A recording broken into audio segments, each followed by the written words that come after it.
Yo, what's going on, snipers, and welcome back to our Arizona Coyotes franchise mode here in NHL 22. Now, in last episode, we simulated the rest of the season. We also made quite a few trades to pick up some nice prospects in picks for our future and kind of rebuild. We brought in like Braden Tracy, for example, from Anaheim, as well, I believe, as some draft picks, getting rid of big guys like Joe Thornton, Alex Galchenyuk, etc. And now we're up here at the NHL draft looking to add some more good young prospects going into year number 3 for this Arizona Coyotes team.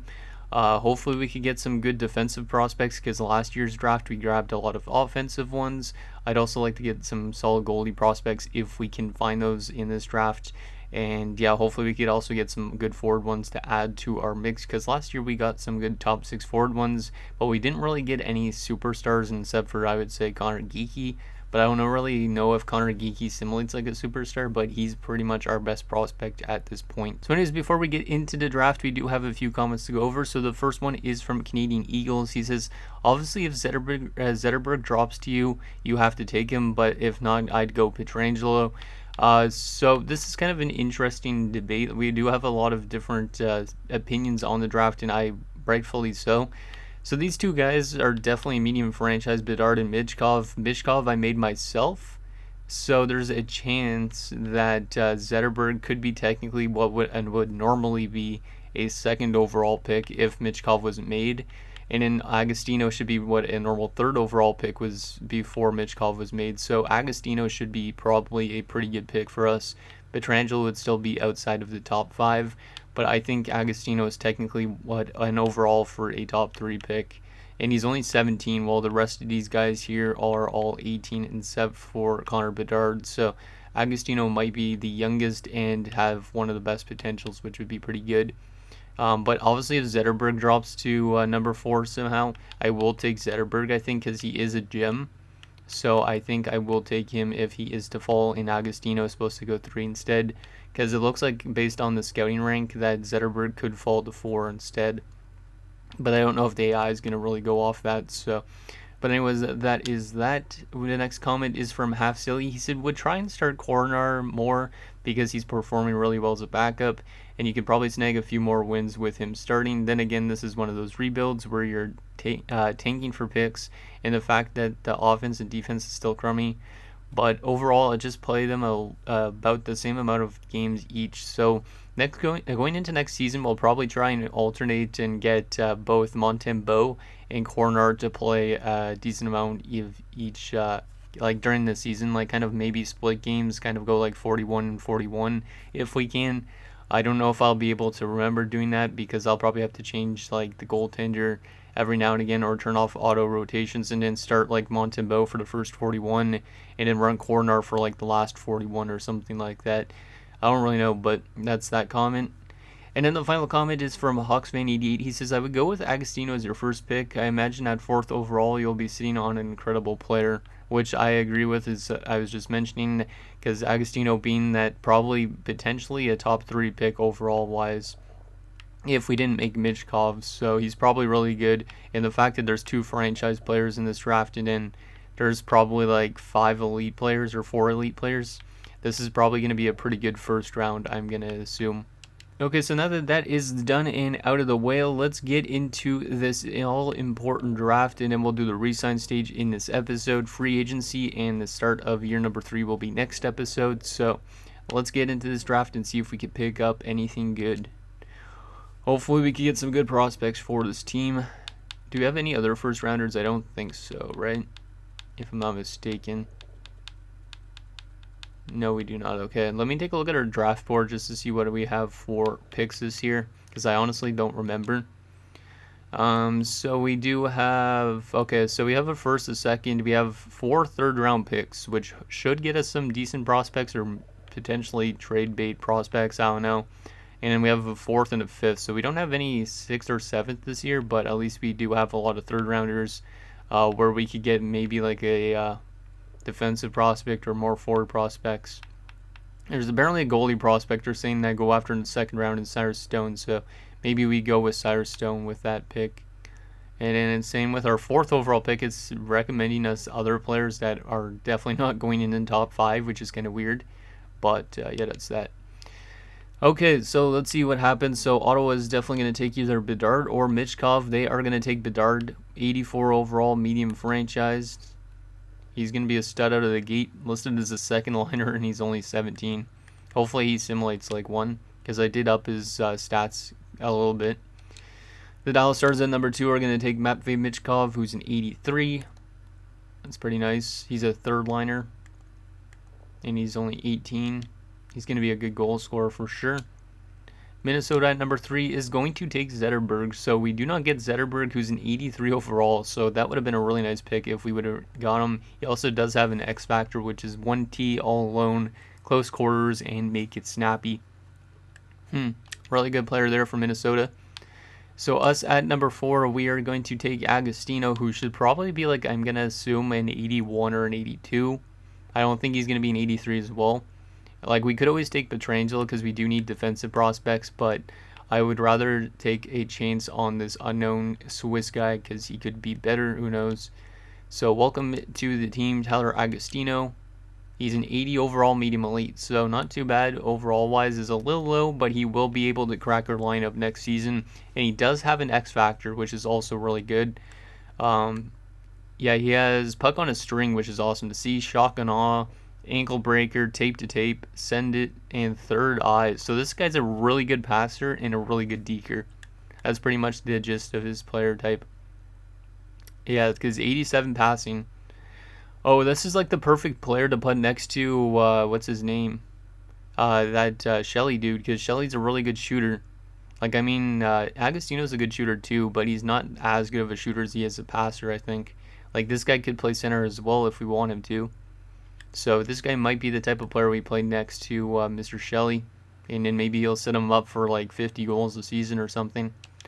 And then the fact that this guy could also deke a lot of players is really cool. So that's a pretty solid pick. Let's take a look at how good Pietrangelo was. He doesn't actually go top 5.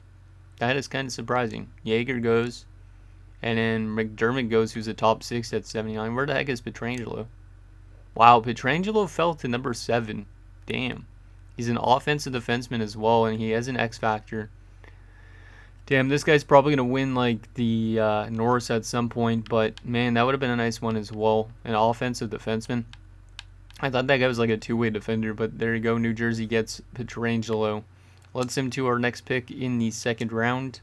See what we could get up here. And they were recommending us take the goaltender in Cyrus Stone, which I'm not really opposed to, but he doesn't really look like he's that great. He could have elite potential, though. I don't know if he's real or not. He might be a real goaltender, which would be kind of scary if he is. There's also Dale Danner, who's probably not a real player. He might have some X factors. Gordon Bentley. I think we might have to take a chance on the goaltender. Emil Schultz. This guy looks actually really good. He might have an X factor. He does have an X factor for sure, and a shock and awe as well. Emil Schultz. I think I got to take this guy. Even though there's a goalie prospect there, I think I might have to take this guy because he's a top 6 forward. He looks like he has some really good attributes out of the gate as well. He could end up being as good as like Shelley pretty much out of the draft. So we are going to take Emil Schultz from Germany. He might be a real player. I don't know. 70 overall, top 6 playmaker. Not too bad. Another guy with some solid passing, and he does have that X factor, which is also pretty good. Just to add to our ever-growing prospect pool, we just missed out on a low elite, which really sucks, but whatever. And let's take a look at how good Stone was out of curiosity.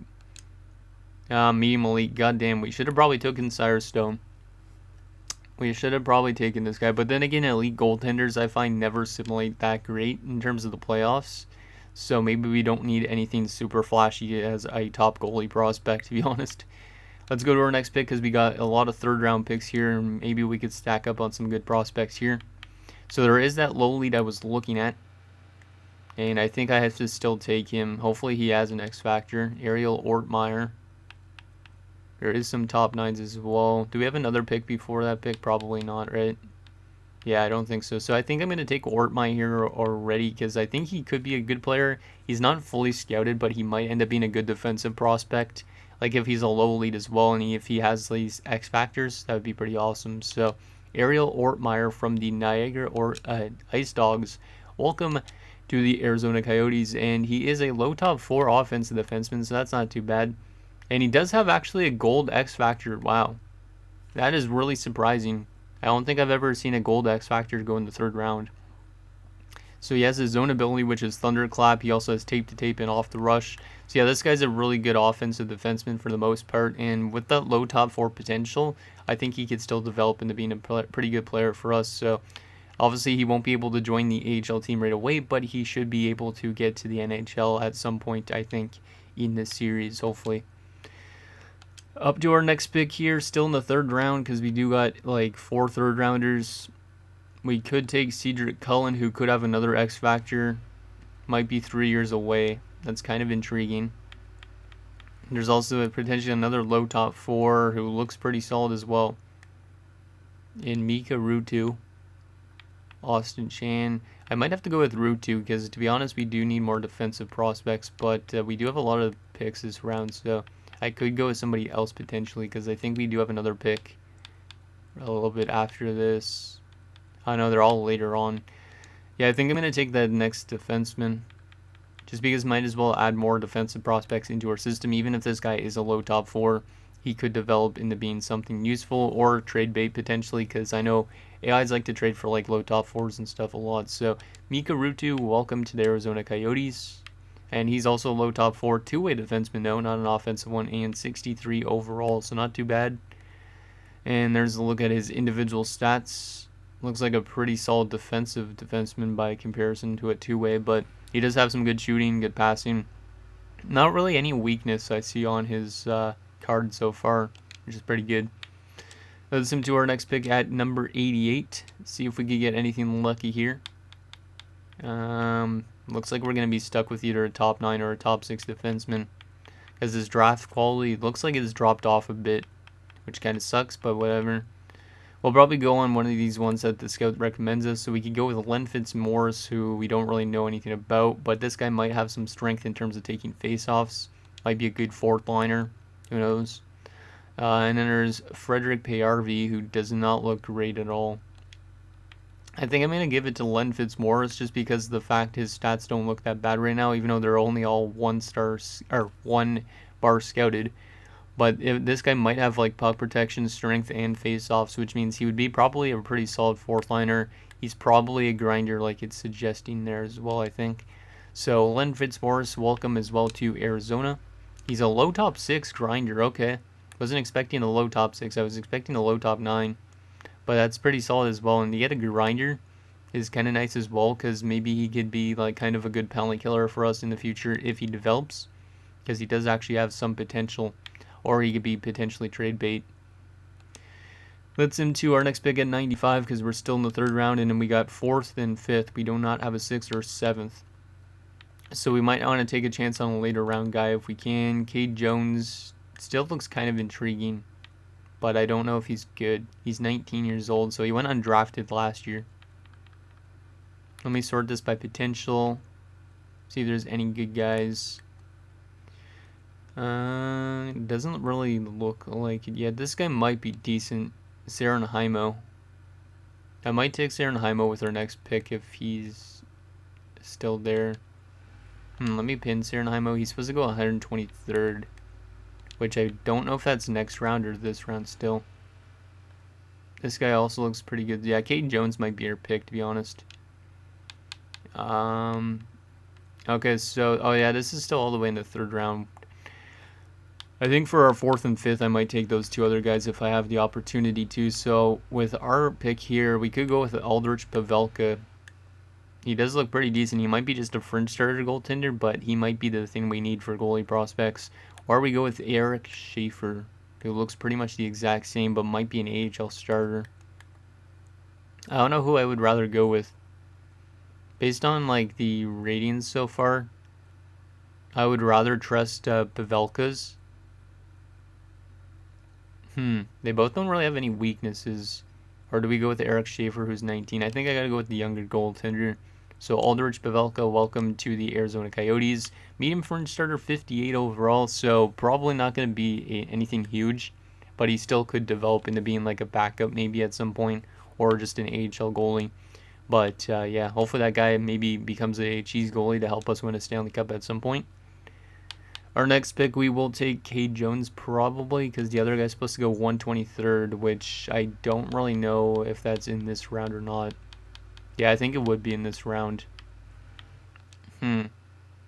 So do I take Cade Jones?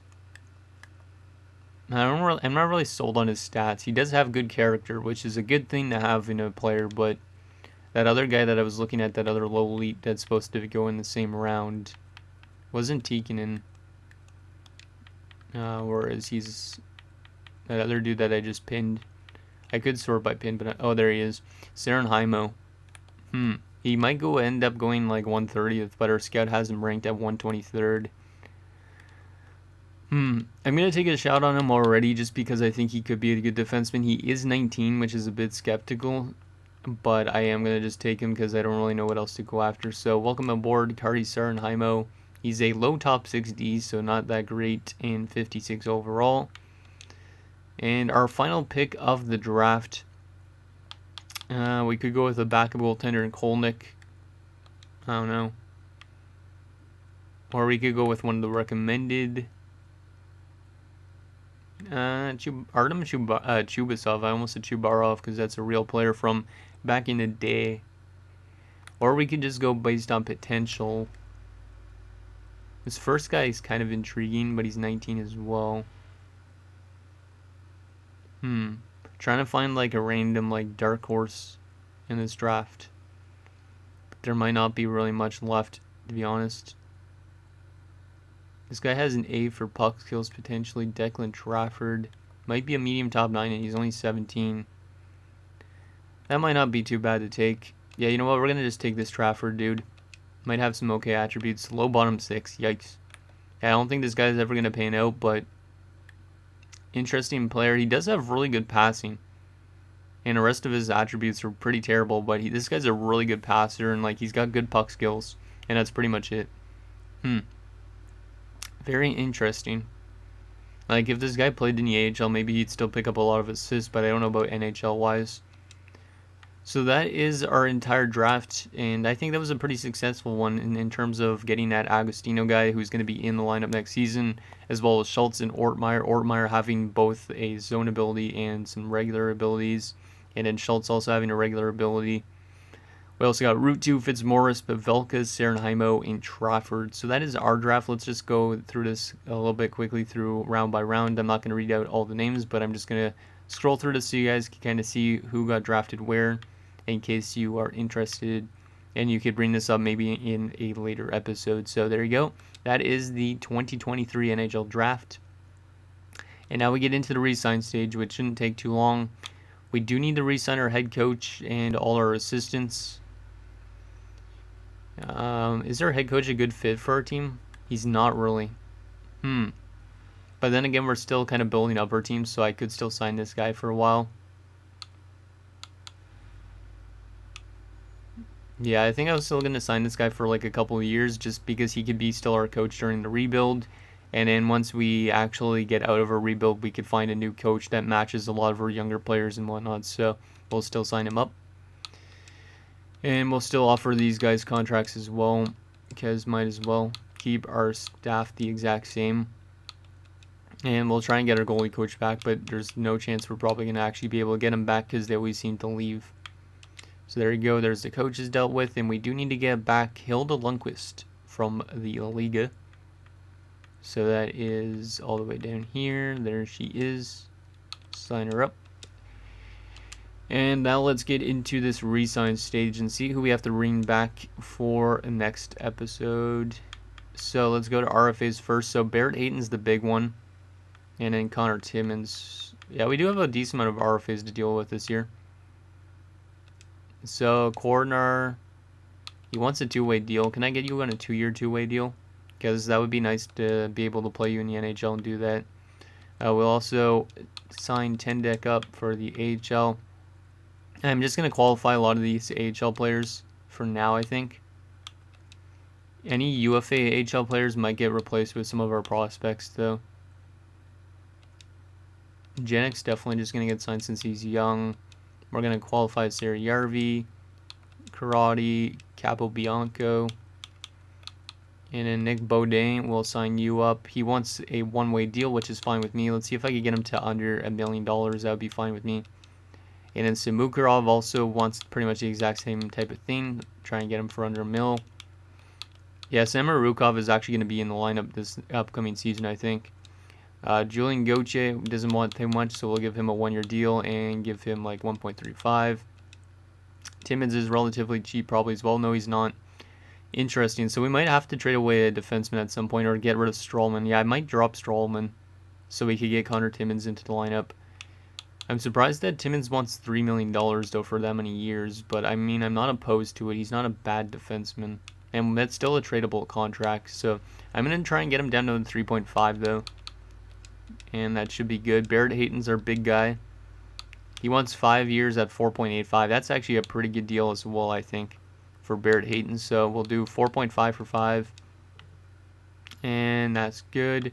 Let me just look at unsigned. So we're definitely going to sign up Agostino, and Shelley's also going to get a contract this year. I could give Geeky a contract, but Geeky's not going to be able to play in the NHL or AHL yet. So I am going to wait on Connor Geeky, even though he was our first round pick last year. Yeah, I think I'm just going to wait on Geeky for now till he's actually able to play in the AHL, which won't be still for a while. We could sign Emil Schulz out of the draft, which I might leave up to you guys for next episode. But yeah, him and Varlamov both could get signed, to be honest. I might sign both of them, to be honest. But then we're going to have to get rid of UFA AHLers, which let me just make sure there's some. Yeah, there's Carson that we'll let go of. We'll let go of Fashing as well, just to free up some spots for our younger guys. These two guys aren't going to get signed because they're not good enough prospect-wise. I think we're also going to have to let go of a lot of these other roster players, though, to be honest. Yeah, I think Anton Strawman's time is done here just because Connor Timmins is ready to be in the NHL full-time. So, best of luck in free agency, Anton. And I think we're going to let go of Andrew Ladd as well, just to free up some roster room for younger guys that are coming in. These three guys I might sign to get back, because there was teams interested in Boyd last year. So yeah, I think I'm going to give Schulz and Varlamov contracts as well, because those guys could play in the AHL. But Geeky, since he can't play in the AHL yet, I'm going to wait on. But our prospect pool is coming together pretty solidly, I think. Like if we look, this is all our center prospects, this is our winger prospects, and then this is our defensive prospects so far. Goalie prospect is kind of bare still, so we do need to still address that, but we're getting to a point where we have a lot of prospects in each position, which is nice. Okay, now in terms of these other UFAs, we still got Vejmelka for goaltenders, but I might have to let him go, to be honest. Let me take a look at our goalie situation again. What goalies do we got here? So it'd be Montebo and Corner in the NHL, Prosvetov, and then Lenefelt in the AHL, and then also Tendek. So yeah, I think Vejmelka's got to go, and also Korhonen has got to go as well. So we're going to let both these guys go. So best of luck, Carl, in free agency, even though you're probably not going to sign anywhere, and same with Korhonen. In terms of these guys, Barabanov, relatively cheap player that could maybe fetch us something, so we'll see if we can get him back. We'll also try and get Boyd back on a one-year deal, and same with Larson, because might as well. At least that way we still have some trade bait. So let's advance today and see if we can get all these guys back, which hopefully we do. But we do probably have a lot in cap space after all these signings, I would assume. But it's kind of nice if we do lock up like Barrett Hayton for like 5 years, I think. So let's just go through this as fast as possible. I think I saw some rejections in there. They were from Connor Timmins apparently, and also from Larson. Let's try and get Larson a little bit more money. Let's give him 1.5 because that's still relatively cheap. And because we still want to stay near the cap floor. And obviously we don't have Milan Lucic like we did after the trade deadline last year. So,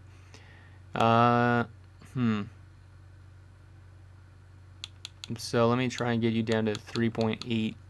I think that would be relatively good. Okay, let's advance today, see if we get them. Yeah, we get them both. Okay, perfect. So just the RFAs are holding out right now. But we do still have 34 million in cap space. We do have 42 out of 50 contracts, but with these 2, these 4, these 6 players, we only have 2 contract spaces available, which is not really a whole lot. So if we look at our main roster so far going into next season, let's take a look at what we got. So we got Hayton, Schmaltz, Gaudette, Boyd, Larson, who are all being in the lineup because Farinacci is going to be in the AHL still, I think, for a little bit longer. So that's 5 forwards, 6, 7, 8, 9, and 10. Or, well, not necessarily 10, but potentially 10, 11, 12, 13. We might be pretty good in terms of forwards, to be honest.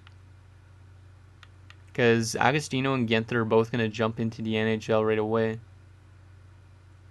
Well, Genther not right away, but he's going to be in the season next year. And then defensively, 1, 2, 3, 4, 5, and 6. We might be fine on defense as well. But Yogi Harju is kind of dropping off a little bit. It's weird. I don't know what the reasoning is. Is it just individual performance or what? But we do have a little bit of a defensive carousel here. Like, we might have to get rid of, like, Caleb Jones or something. Yeah, Caleb Jones might have to get dealt away, to be honest, because then we still have Chikrin, we have Soderstrom, then we'd have Timmins, Samukurov, Baudin, and Yoki Haru. And then Capobianco could honestly be potentially a depth defenseman if we want to. And then goalie-wise, Montembeault and Corner. So I don't really know if we need to sign really anything, to be honest. But we could potentially still trade away somebody on our defensive core because we do have a lot of defensemen at the moment, unless we want to play one of them as a depth defender, but I don't think I really want to get into doing that. Like, I guess we could go based on how fit our team, but then again, we're going to try and find a new coach at some point. So that is that. Let me actually take a look at in the system currently, see what we got here. Yeah, our AHL team should be pretty good. Like with Tracy down there, with Farinacci, Yannick, Spears, and then Scholes is going to be jumping in as a rookie. Same with Varlamov. Also, Shelley being probably on the top line down there. Zion Nybeck. Yeah, our AHL team is going to look pretty solid, I think. If I'm not mistaken. Defensively looks pretty good as well. We actually have a lot of defensemen in the AHL. That might be a bit of a problem. Yeah, we might have too much defensemen in this team system and in our goalies. Okay, let's take a look at what's available in free agency this year since we got pretty much everybody back because those RFAs are going to all accept as they normally do. Let's see what is available. Not that we really need anything, but I will show you guys what's available. Anyways, maybe we could find some... We need probably like a big contract that maybe could sit on our bench as a depth option, to be honest. Just that way we could stay above the cap floor for a while. But in terms of free agents, so starting off with centers, there's some pretty good ones. Malkin, Giroux, Bo Horvat. Yeah, this is a really good free agency pool if we wanted to bring in somebody big, but I don't really think I want to do that yet. But we could always if need be. Or we could just find somebody that we could pay a lot of money to sit on our bench, like Zemgus Girgensons or Marcus Johansson, you know, that type of thing. And then in terms of left wing wise, there's Kalle Järnkrok is up to an 88, which I don't understand why.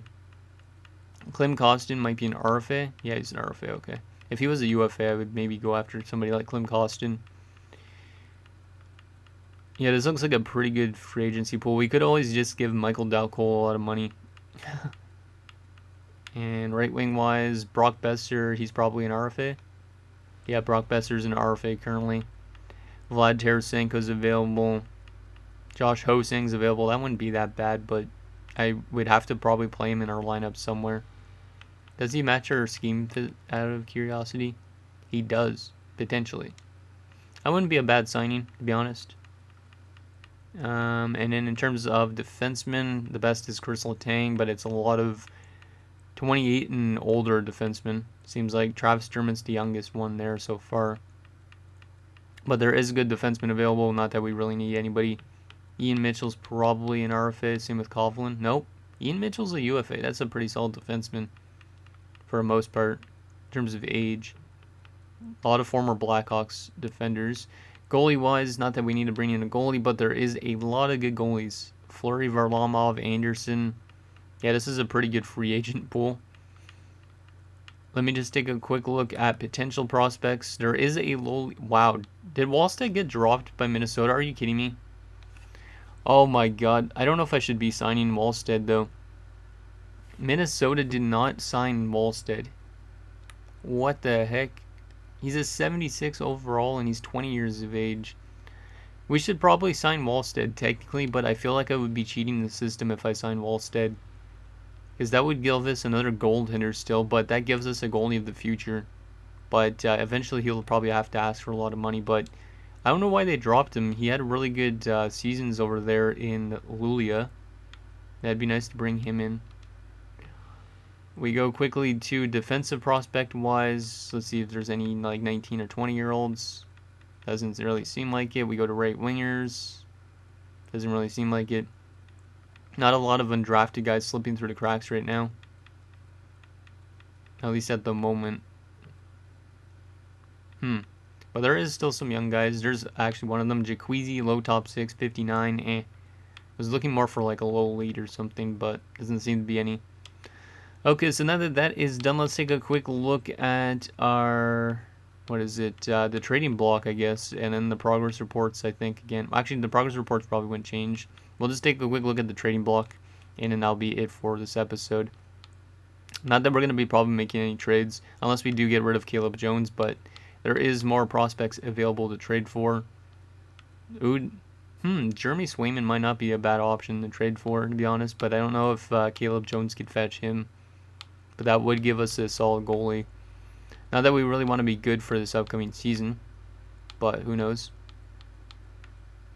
Saw Jack Drury there as well. Yeah, there's definitely some top 6 options and top 4 defensive options. But I think I like the way we're building up our future prospect pool a lot. Jason Robertson on the block as well, which is kind of intriguing. But he is only signed for 2 years, which is kind of weird.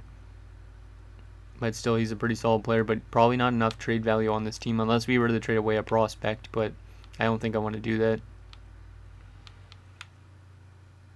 Drew Doughty's still signed for 4 years, jeez. Minnesota has just picks on the block. Maybe that's why Minnesota didn't sign Wallstead. It's just because they are probably contending or something.